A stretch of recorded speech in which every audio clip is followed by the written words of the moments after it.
Welcome to my YouTube channel. If you enjoy these videos, please click like and subscribe and click the little bell and you'll be notified of future videos. I would like to introduce you to Ada Lovelace, the first woman computer programmer. She was born Augusta Ada King Noel, the Countess of Lovelace. She was born on December 10th of 1815. This is going to be her story. She's known, like I said, as the world's first computer programmer. She was born the famous daughter and only legitimate child of Lord Byron, who was a poet and a politician, and her mother, who was also known as being a very intelligent woman, Annabella Milbanke, and they were both members of the High British Society. However, their marriage did not even last a year.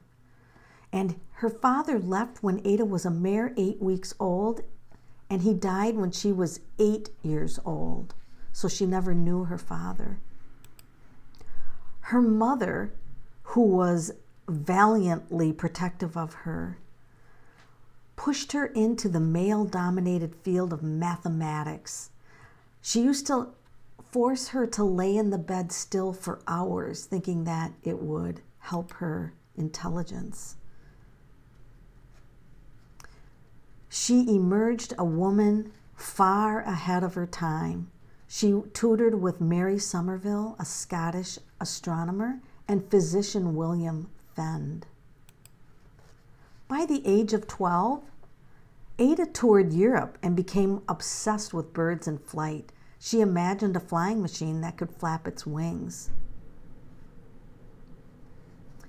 She battled sickness, headaches that obscured her vision, and in 1829 she contacted the measles. The illness resulted in her having to be in bed for a year, and at the age of 16 she could walk again with crutches.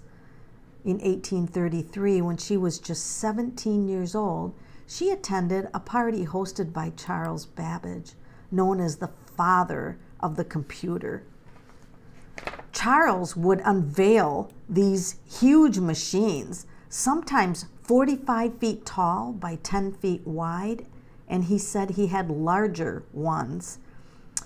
These machines could perform the work of an army of men crunching numbers. It was powered by steam and could only perform additions. Ada was so enthusiastic at the party of this machine. Being a mathematician and gifted, her intellect and enthusiasm impressed Babbage. And after that night, Babbage became her mentor and lifelong friend. So Babbage had a disagreement with his engineer, Joseph Clement, and the British government withdrew their funding for these machines. This forced Babbage back to the original concept in 1934 of a far more complex machine called the analytical machine. This basic structure would become, as we know now, the modern computer. His machines were massive, 45 feet long, 15 feet high, and he talked about others that were 10 times that size. They had 4 components: the mill, the calculated units, the store, which held data, the reader, and the printer.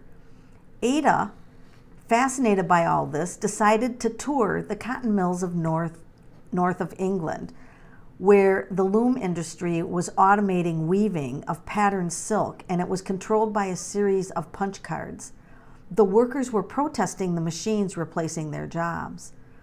Anna noticed the analytical engine weaves algebraic patterns just as the jacquard loom weaves flowers and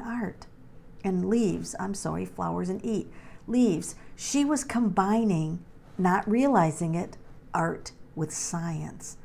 For the next 10 years, Ada decided to get married and have 3 children. She married William King, and although he was quite a bit older than her, he adored her and supported her work, and they went on to have 3 children. Ada focused all of her energy on the analytical machine. In fact, she published a complete article in the Scientific Memoirs, which was rare for women, which was an English scientific journal, which published by Richard Taylor in 1843. However, she only used her initials, A.A.L. Ada wrote how the engine could be programmed with a code to calculate Bernoulli numbers with an algorithm to be carried out by the machine, and thus the very first computer program emerged. Along with numbers, Ada described how codes could be created for the device to handle letters and symbols. She theorized a method for the engine to repeat a series of instructions, or looping, and this became the computer programs of today. She indicated that the machine can never originate anything. It requires a human to order it to perform these calculations. Ada saw that Babbage's machines were bound by numbers. In 1843, she translated Luigi Menabre's French article about the analytical engine, and it was one of her greatest accomplishments.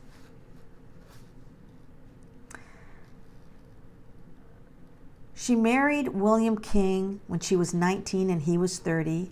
They had 3 children, as I said, Byron, born in May of 1836, Anna Isabella, born September 1837, and Ralph Gordon, born 1839. Anna was plagued with poor health. She had cholera, asthma, digestive issues. They gave her drugs with wine that caused hallucinations and mood swings. In 1851, she began gambling on horses. In debt, she pawned some of the family jewels.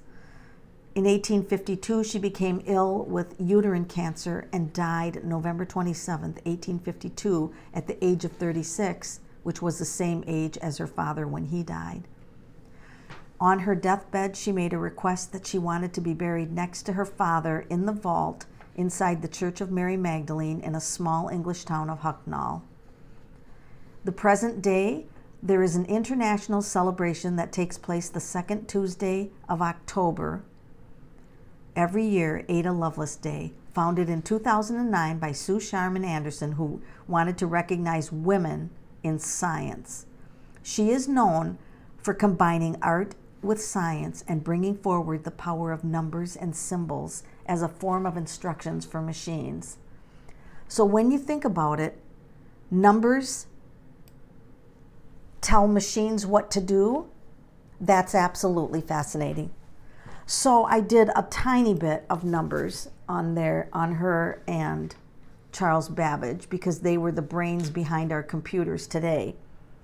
And I wanted to see if there were any patterns, because Anna's brain seemed to think in patterns, because computer code is. So here you will see that I saw that she had a 121, a 141, and a 565.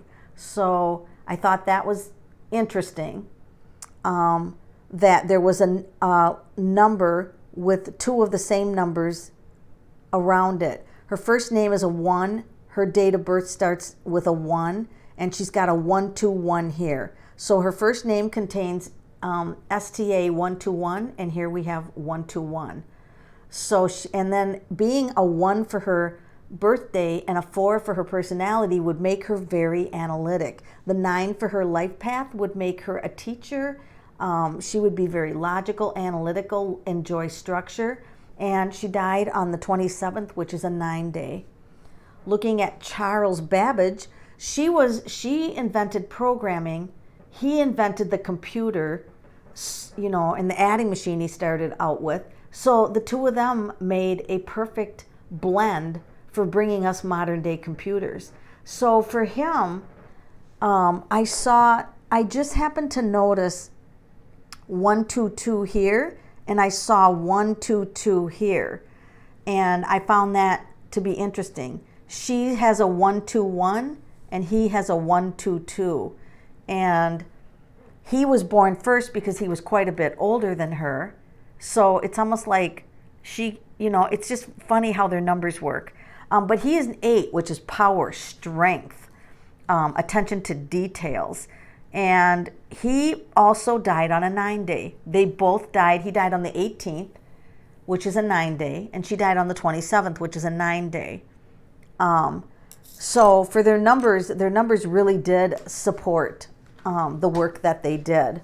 So I found that to be interesting. So then I devised some questions that I would like to ask Ada Lovelace if she's willing to communicate, which I use my steampunk. I use the steampunk and Anna Kay and I can use other decks too to get other information, and I will. But these are the 2 main decks that I start out with when I communicate with them. So I'm going to ask her, what does she think of the modern computers today? What does she think of the modern computers today? Oh, look at this. Look at this. She's still a very tough and elegant woman. She's like giving a toast. She was kind of a rebel woman back then. She's a rebel woman on the other side. So she's giving a toast, meaning she is impressed with the computers of modern day. She's look at this. She's like, I came from a wealthy family, and she did. Oh my gosh.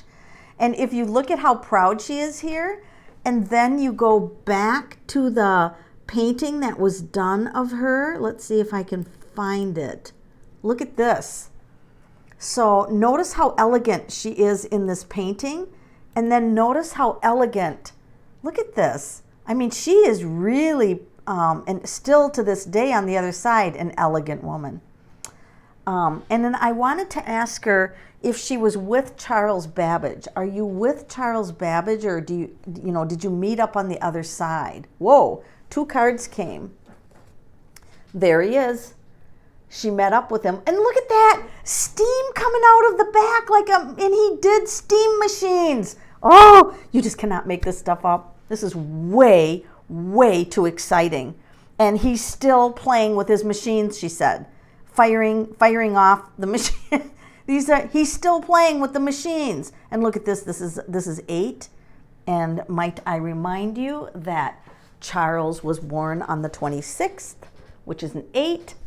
So this also is confirmation that this is Charles. So they are still doing work. Look at this. Steam machines. I'm going to talk about this all night long. I'm not going to be able to shut up about it. That's just exciting. This is really exciting. I'm having way too much fun with this. Okay, so I want to ask her, have you continued your studies? But I'm also going to ask, I'm going to put these cards back, give this deck a break, and I'm going to ask if she has continued her studies. Have you continued your studies, Ada?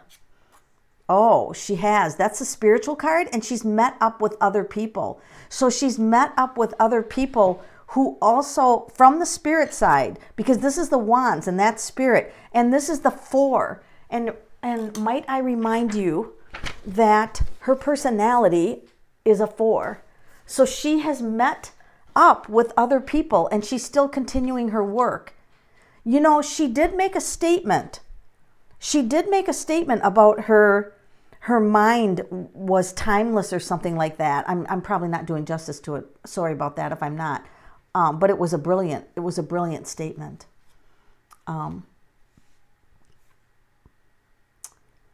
Oh, that's interesting. So she's telling, okay, this is interesting. She's saying that the most important part of her work that she did is restricted to us. It's restricted and hidden. So probably back then they would have hidden it. Well, wait a minute. She died in 1852, and she wrote computer programs, and we didn't actually get computers for us until years later. So she indicated that that was considered hidden information. Okay, so that's very interesting. I wanted to ask her if she met her father over there. I'm going to go back to the steampunk because she wanted to be her body to be buried next to him because she never knew him. So I'm going to just shuffle these cards a little bit, and I'm going to say, Ada, were you able to meet Lord Byron, her father, who left when she was 5 weeks old, died, I think, when she was 8 years old? Did you meet him on the other side? Did you meet your father on the other side? There he is. There's Lord Byron. And this is him. This is him. That's amazing. This is amazing. And he was a poet. And look at the books on the bookshelf. You know what? Okay, I'm so excited. I can't even stand it. So you know what I want to say about the steampunk or any deck that you're going to use to talk to the deceased? It has to have the symbols that represent what the deceased would want to say or what their experiences are. And I found that Steampunk and Anna Kay do. However, I'm sure there's other decks. I'm sure there are other decks. But when you're looking at them, if you want to use the tarot cards in order to talk to the deceased, it does help to have the cards that, and by the way, this is King of Pentacles, in case you wondered. It's kind of off the thing. So the symbols are very important. I wanted to ask her if she has any regrets. Do you have any regrets about because she died young. She died at age 36. Do you have any regrets about the way your life was lived? I mean, she accomplished great things, but she was ill a lot.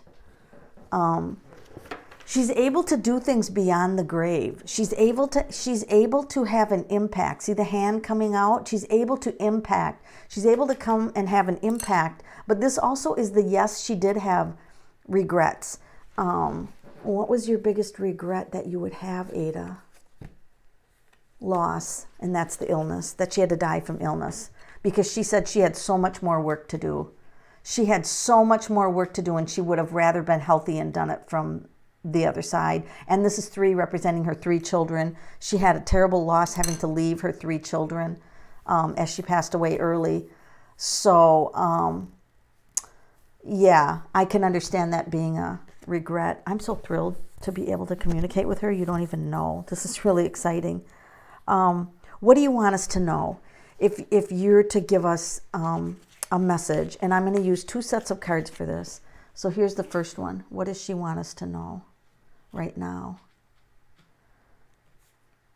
This is the Ten of Swords.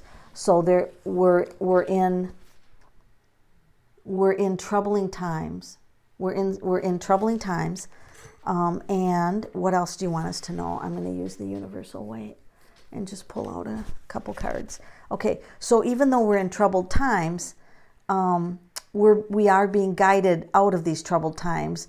And both of these are sword cards, which is the thinking mind. So what are you trying to tell me? Something about our thinking mind. Okay, she's going on. I can feel her energy increasing about our thinking mind. Oh my God. This is the Magician. What? What? This is channeling. This is a variety of tools. What are you saying? What are you saying? So, wait a second. See, I do numerology, and she's all excited about that. And she's just telling me, Melanie, think about this. She's telling me, think about this. You're giving a machine numbers. You're giving a machine instructions with numbers and symbols. Whoa, I can't even write fast enough. With numbers and symbols. And she's asking me, how do you think the machines know what to do? What are you talking about? How do you think? Oh, I'm writing this down. She's saying numbers and symbols. How do you think the machines know what to do? Oh, I don't know. I don't know. Oh, she's so much smarter than I am. Okay, so you put oh God, that guy used steam machines. So it doesn't even matter if the machine runs on electricity or steam. So I guess the mode that the machine or runs doesn't matter, because Charles made adding machines that added up. Look at Charles' machine here. Let's take another look at it. Here's his machine. I mean, look at this. And it ran on steam, and it did addition only. But it saved men from hand computing, like the architects and things like that. So she's saying that to channel, she's saying to channel the information down to a physical process.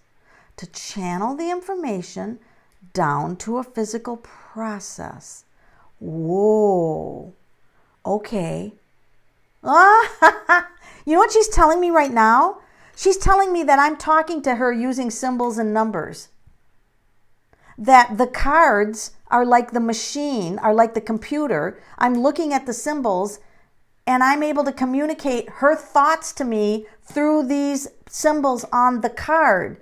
She said, so she can give instructions to me through the cards, which are just symbols. Symbols. So symbols translate into information. Oh, she said, I got it. She said, I got it. Symbols translate, symbols equal information. Okay. Oh, I feel like this could go on all night long, because I feel like she really wants to communicate some of her stuff that has been hidden. Okay, am I supposed to write this down? Like, are you giving me information for some of the work you've done since you've been on the other side? And she's like, oh, be careful with it. Oh, we have to be careful with it. It's still protected. Okay. All right. Shh. We won't say anymore. We'll be very careful. Okay. So what else? That doesn't scare me, that card, but that just tells me we have to use caution. Oh, yeah, because the rulers. Oh, because the rulers, the kings, because it's a power thing. So if they had control, if they had full control over the symbols. Oh, okay. All right. It's a power thing because of the world we live in. All right. I got you. We won't say anymore. All done. You know what? This has been absolutely fascinating to channel this woman. And she just had such an exciting life. She had such an exciting life. I'm just really appreciative of the information that she has given.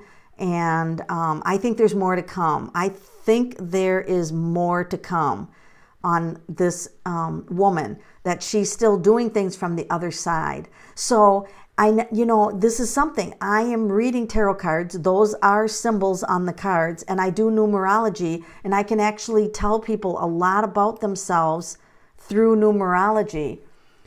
And so she's really put my brain. She has really put my brain to work. Isn't it amazing, you guys, to think that we can type some numbers, put them into a machine, which is a computer, and it spits out something to be done. I mean, it's oh my gosh.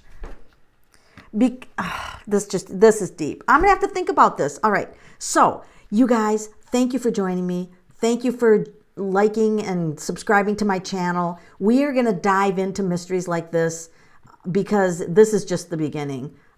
There's so much to learn in this world of ours that I am super, super excited. So I'll see you in the next video. Bye.